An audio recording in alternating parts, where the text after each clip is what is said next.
Listen, thanks everybody for coming to this session, the second of the game-themed talks in this track. I've heard Ciaran speak at NI DevConf and other events for years. We're in for a treat. What stood out in Ciaran's background to me is his love of reading and thinking about dogs. Me too, Ciaran. Me too. Let's give it up for Ciaran.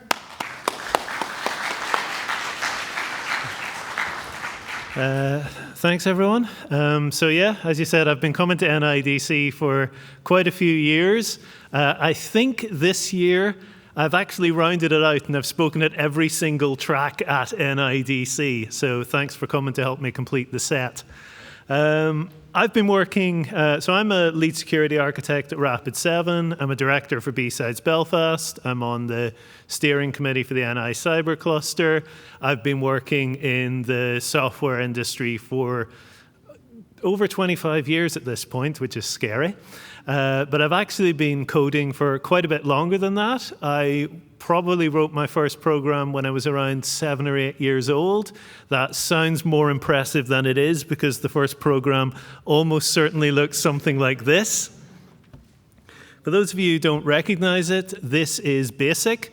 Back in the 1980s, there was a wide variety of microcomputers, home microcomputers that were for sale, but almost all of them came with some version of BASIC as both the operating system and the bundled language. And this actually put a really low barrier in place for starting coding because you're already typing in code statements just to do things. And it also allowed for the publication of books like this.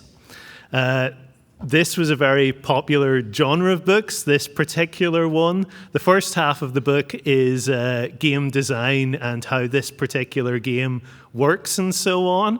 And then the second half of it is just all the source code with the idea that you type it all in and have your game, because this is obviously well pre-internet days. Now, I loved books like this. I will admit most of them I did not type in all the source code, but I liked reading through them and I liked getting an idea. And I thought this coding thing, it's something I'm enjoying. Maybe it's something I could take a bit further. So I went to university and I studied computer programming and I liked it enough that I got a job and I got to work in a lovely cubicle like this, except real, although none of them are real now because we're all open office and I did not think I would miss cubicles, but I do. And I was good at my job. I was good at programming. I was good enough to start getting promoted. And a weird thing happened that the more I got promoted, the less of my time I spent actually coding. And this reached its zenith in about 3 years ago when I actually moved across from software architect to security architect. And all of a sudden, coding wasn't really any part of my job anymore. And I realized at the start of this year that, you know what, I miss coding. Maybe I'll do a wee bit of hobby coding. And I thought, what better way to do a bit of hobby coding than with something that inspired me to get into it right at the very start, game development. So I set myself a wee challenge. I was going to make some actual games that existed out in the world that I could publish and point to and say to people, I did that. I wasn't just going to muck around with it. I was going to actually have produced and published things.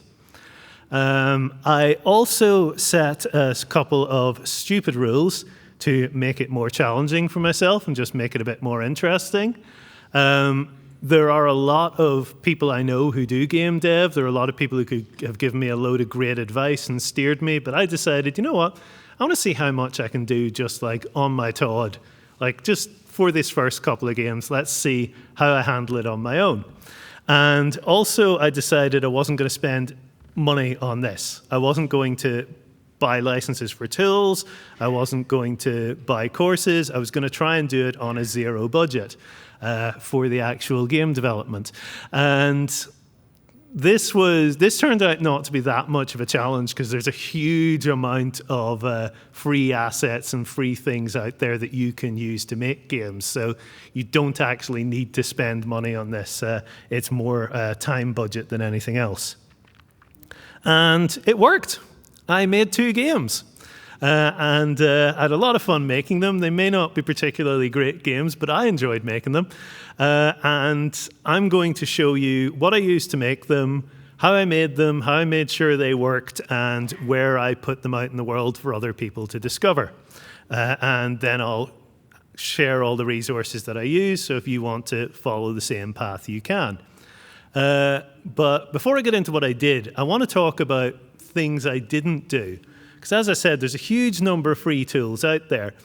And one of the first decisions was, what tools do I use, what engines, what platforms, whatever am I going to do? And so there's some really good ones out there. If anyone was at Blaine's talk just before the break, then they'd have heard him talking about Godot, and that's great if you want to make little retro games. Ren'Py is great if you want to make visual novels. Those weren't the sort of games I was going to make, so I just didn't use those tools, but I easily could have. There's also a bunch of professional tools that are free for personal use. These are, frankly, head melters. These are the sort of things you don't want to be using unless it's your actual job or you're willing to devote a lot more effort to it than I was. So, yeah, like I say, maybe take a look at these, but don't devote your heart to them. One I did spend a lot of time playing around with was Game Maker. Game Maker is a really interesting tool and engine for creating 2D games. The reason why I spent so much time on it was it's actually got a lot of support for beginners. It has a whole bunch of sample programs and tutorials, and it was just, if you're interested in learning even how those engines work, it's a good one to go and play around with. But it did not make the type of games I wanted to make. Because what I learned when I was playing with Game Maker was I didn't want to make an action game. It just didn't spark my interest. And I'm a firm believer that you want to find where your interests and your skills align, and that's how you become successful. So in this case, okay, my interest is in more story-driven games. That's the sort of games I like to play. That's the sort of game I want to make.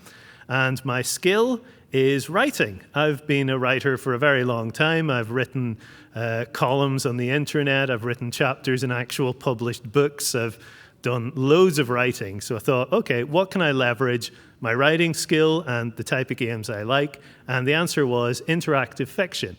So those are the sorts of games I decided to make. Again, as I said, very different from the games Blaine was talking about before the break, but as you can see, there's an awful lot of different types of video games out there. So interactive fiction is actually one of the foundational genres of modern video games. The first text adventure game was written back in 1975 by William Crowther, who also invented a little thing called ARPANET, or helped invent it, which turned into the internet, so thanks, Bill. He created this game for his daughters to play, because he used to play D&D with them, and he basically just didn't have time to do that anymore, so he decided, okay, I'm going to make this game that they can play. So it has a natural language input where you just type in things like go east, take key, and so on, and it does it. This is actually, the official name for this game is Colossal Cave Adventure. It's more often just called Advent or Advent because that was the file limit on file names at the time. And it much like Rogue, which was created around the same time, it spread around those early campus networks like wildfire and became incredibly popular. Popular enough that by the 1980s, companies like Infocom were producing actual commercial text adventure games. The reason I've highlighted Infocom is that basically they were very successful because of the underlying technology they used to make their games. They created what they called a Z machine, which Z standing for Zork, which was the first game they made. And this was a different virtual machine for each of the platforms that was out there, the different microcomputers that were out there. And then on top of that, it would run what they called Z code that was the actual game. So they could vary it with a quickly spin these out to all the different platforms out there. They could do these games very quickly. They produced a huge number of them, including with authors like Douglas Adams did actually write that Hitchhiker's Guide to the Galaxy game, and A Mind Forever Voyaging was considered, I think it might have been up for a Hugo, I can't remember. But yeah, they were very popular. And by the way, if the way that Z machine works sounds familiar to any Java heads in the audience, it's because it and the JVM are both ripping off the P machine and Pascal P from the 1970s. So because we are all standing on the shoulders of giants. So by the 1990s, text adventure games as a genre, as a commercial genre, were basically dead. Because things like King's Quest and Escape from Monkey Island had come along, and people suddenly demanded graphics and everything because entitlement. So, but a lot of people missed those games, and it moved more into the hobbyist realm. One of the people who made text adventure games as a hobby and who decided to take it a bit further was Graham Nelson, who in 1993 released Inform. Inform was effectively a reverse-engineered Z machine, which could run the old Infocom games, so it made them available on new platforms, but it also opened it up for people to create their own text adventure games. And he created a bunch. His wife, Emily Short, created an awful lot of them and had a lot of success. She's actually currently, I think, narrative director at Fail Better Games, who made Fallen London and Sunless Seas and a bunch of games like that. So like this is the sort of thing that having it in your portfolio does show you have game writing chops. And I had a lot of fond memories of Graham Nelson's games from my own childhood and playing them. So I decided, okay, I'm going to use Inform and I'm going to join this interactive online community. So that was my first game. Escape from Farset Labs, about trying to get away from Belfast's favourite hackerspace. By the way, I said I didn't spend any money on the actual game development. I did spend quite a bit of money on nice cover art for each of the games because I wanted to. This is by an artist named Wobbly Python, and as you can see, he's done a riff on the Escape from Monkey Island thing. I particularly like that he's got the BattleBot duck on the guy's shoulder. So if you're up at the BattleBots, then get them to show you the duck. This is what it looks like when you're creating a game in Inform. Like a lot of these tools, it's a combination language and IDE for creating the thing in. It comes in two screens. By default, the screen on the left has your code in it, and the screen on the right is your local development environment. So you can just write your code, hit go, and it builds it and runs it in that other screen. As you can see from looking at it, this is a natural language. It is human readable. It's still code. Something like use scoring is an actual statement in code. It's just the code itself looks like a sentence. It's not like an LLM where you feed it in language and it interprets it or what have you. So yeah, Inform is a natural language. The code looks like a design document, which is quite nice, and it's very easy to read through it and figure out what it's doing. And the compiler interprets intent. This is one of the big things the language is built on, is this idea that it will figure out the things you're not saying. To give you an example of how that works, this is two statements in Inform. And from this, we actually derive a whole bunch of actual functional parameters. The player is a special object, by the way, that represents the player. But this creates an object called a backpack, because we've said that the backpack is there, so it must exist. It makes it wearable, and it starts being worn. And it begins the game in the closed state. These two statements also led to a fun little bug that I ran into when I first published the game that my tests didn't pick up, but two people did immediately after I hit launch, which is that I forgot to give the backpack the openable quality. See? So it's closed and it stays closed. but you could still take things out of it even though it was closed, which is why my tests passed. This then speaks to a whole bunch of the built-in features that we have in the game. I won't go through them all, but what this basically means is this is a framework for creating text adventure games. It gives you all the tools you need to create a text adventure game. It's not really designed for anything but creating a text adventure game, which is fine. Orson Welles once said that the enemy of art is the absence of limitations, which is basically like, in this case, you're limited within that framework, but you can create whatever sort of game you want. To give you an example of how some of these built-in features work, this is the map I drew of 100% accurate map of Farsight Labs, as I'm sure anyone who's been there will agree. And this is the code that creates that map in the game world. All I do is say, this room is west of this room, north of this room, and then it will automatically build out. If the lounge is north of the desk area is south of the lounge. If I'm in the lounge and say go south, it'll move me into that room. So it's very neat and put together, and one of the fun things you can do in Inform is just try and make your code as sparse as possible and have it still work. So I could actually take out the lobby as a room and this would still work, but I just wouldn't be able to put a description on the lobby. Give you another example of how this works. This is a very simple puzzle from the game. We define 3 objects with their descriptions and give them different qualities. The fridge, for example, here actually gets 2 qualities. We explicitly say it's fixed in place so you can't pick it up and carry it, but it also gets the container quality because it contains something. So it must be a container. And then to implement the puzzle, we just override a bunch of the game's default behavior. By default, you could open the fridge, you could take the Club Mate. We interrupt that because we want to create a puzzle where unless you have some loose change to put in the honesty box, you can't take the Club Mate because you're too honest. So that's, and again, like this is just, this is fairly straightforward, but it's really fun to write actually. You can also define your own verbs. For example, this is how I implemented dialogue in the game with the talking verb.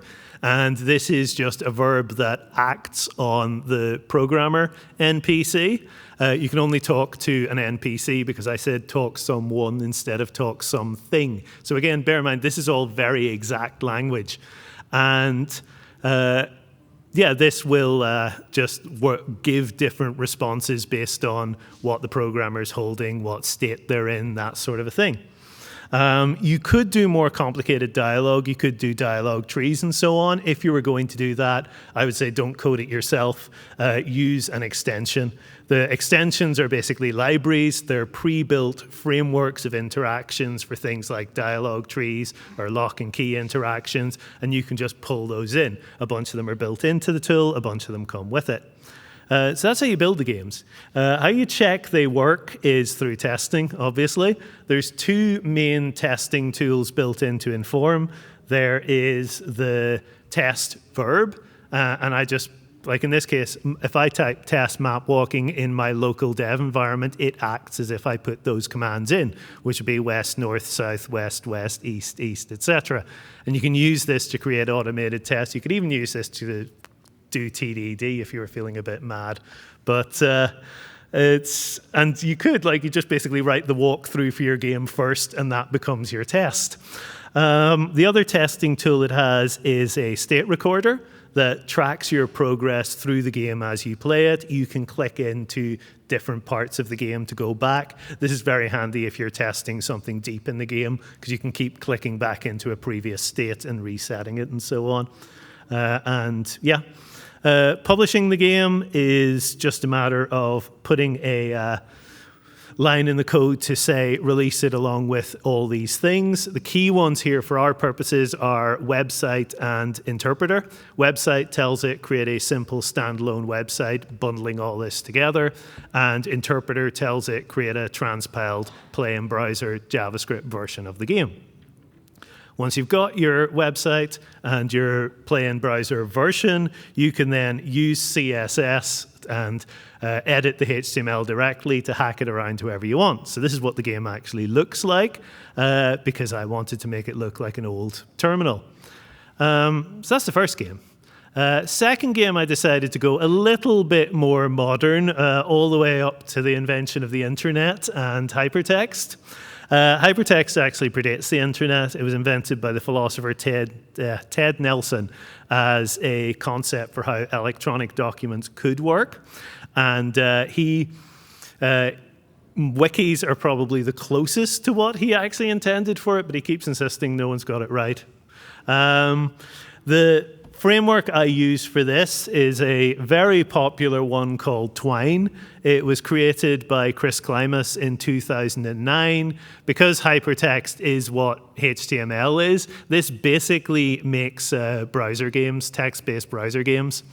It's free, it's easy to get into, it's easy to distribute because it's just web pages. It was very popular in the 2010s for art games from people like Anna Anthropy, and it has been used by, I think one of the most famous uses of it in recent years was Charlie Brooker used it to create the prototype version of Bandersnatch before he sold it to Netflix, if any of you have played that. My game was a bit less dark than Bandersnatch. It's about a happy little dog running around botanic gardens on a summer's day having a wonderful time. Again, I got an artist to do this by the name of Dr. Dubs. All these artists are also linked in the resources if you decide you want to pay them to do art for you. So this is what the Twine IDE looks like. Don't bother trying to read those card things. Just wanted to show this is how it plays out. Each of those cards is a passage, which is a snippet of hypertext. Those are the building blocks of Twine. Those could be a screen, part of a screen, a pop-up, a sidebar, any sort of text that you want to have actionable. What is actually in those passages is dependent on the story format you're using. Those are like different language frameworks. And they range from ones that have very little code all the way up to Snowman, which is, I just want to use this as a platform for JavaScript games. I use SugarCube because I thought it was an interesting middle ground, and it gave some interesting structure constraints again. So this is what a game you've made in SugarCube looks like. The bit in red is the main passage. This is the main screen, basically. And if I clicked one of those links on there, it would navigate to another passage in that main passage space. Then the sidebar is provided by SugarCube, and it's actually made up of 3 different components. You have these 2 pieces, which are in there by default, and the save and restart actually works, which is nice. And then these 2 parts are defined by special passages that we've created. The story display title and the story caption. This is what the code for the story caption looks like. As you can see, we have a bit of code to show, or a macro to show the image. We have 2 links that create modal dialogues, and those pull in those stats and map passages. That's why they're not linked to anything. We have some code that displays variables, and then we have a direct link to about this game.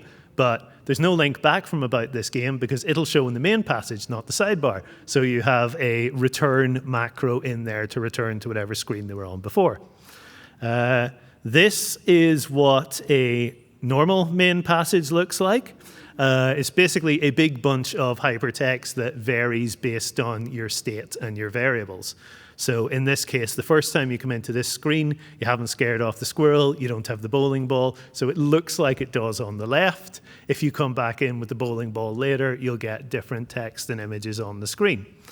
And you basically repeat this about 30 or 40 times and you've got a game. It's fun. So that's the basic format of a Twine game. This is one of the 2 main testing tools. It actually doesn't have as good testing tools as the platform from 1993, to be honest.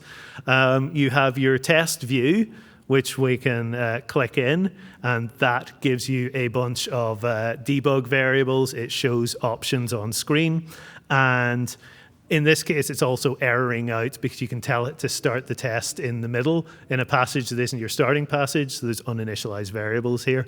But your other testing tool is just proofreading view, which is a way of dumping out all your passage text into a plain format so that you can read through it. So both these things produced browser games. The way I chose to put those browser games out was through Itch. Itch is brilliant for this sort of a thing because you can just upload a zip file, have the starting file named index.html, and it'll just work.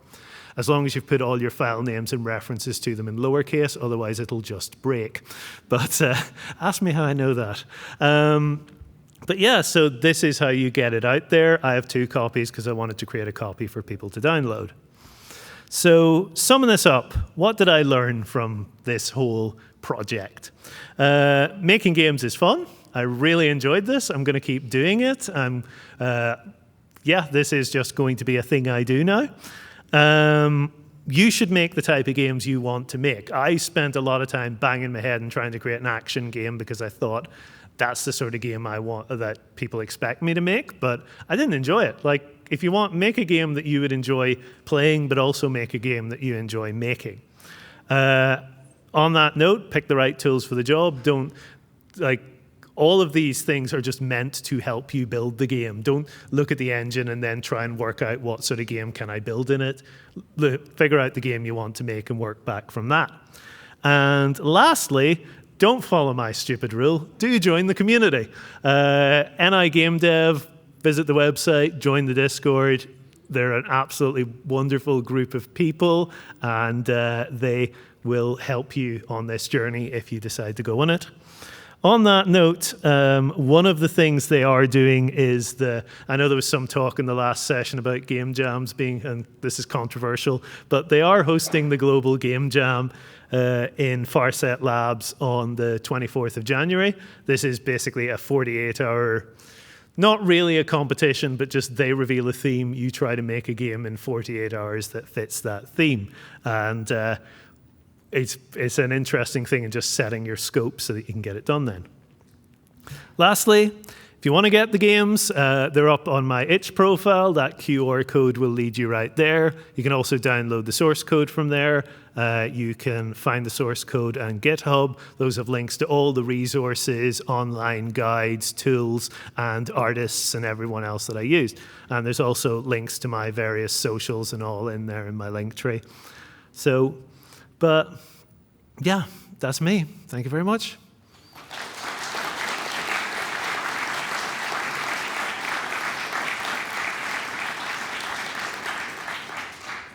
Are there any questions for Ciaran? Oh no. How do you escape from Farset Labs? That would be a spoiler. In the game, you're stuck in Farset Labs because your bike broke, so you escape from Farset Labs by repairing your bike because you don't want to walk home. How you escape from Farset Labs long term is something people have been trying to figure out since it started. Anybody else?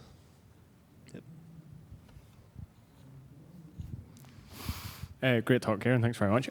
So for your next project, are you thinking interactive fiction again, or are you thinking of doing another genre? I haven't decided yet. I think for the game jam, if I do take part in it, I'll definitely be doing something in Inform just because it's really easy to put something together and you can concentrate on the design because it gives you all the structure. I actually think I might even do a little class in Inform or something in the lead up to it if anyone's interested. But I don't know, I do kind of want to have a go at making an action game, but like I said, I just didn't have fun when I got into it. But I think it was just because I scoped it way too high. I just put, as you said, I just didn't find the core loop. I was just going here's this big thing. So.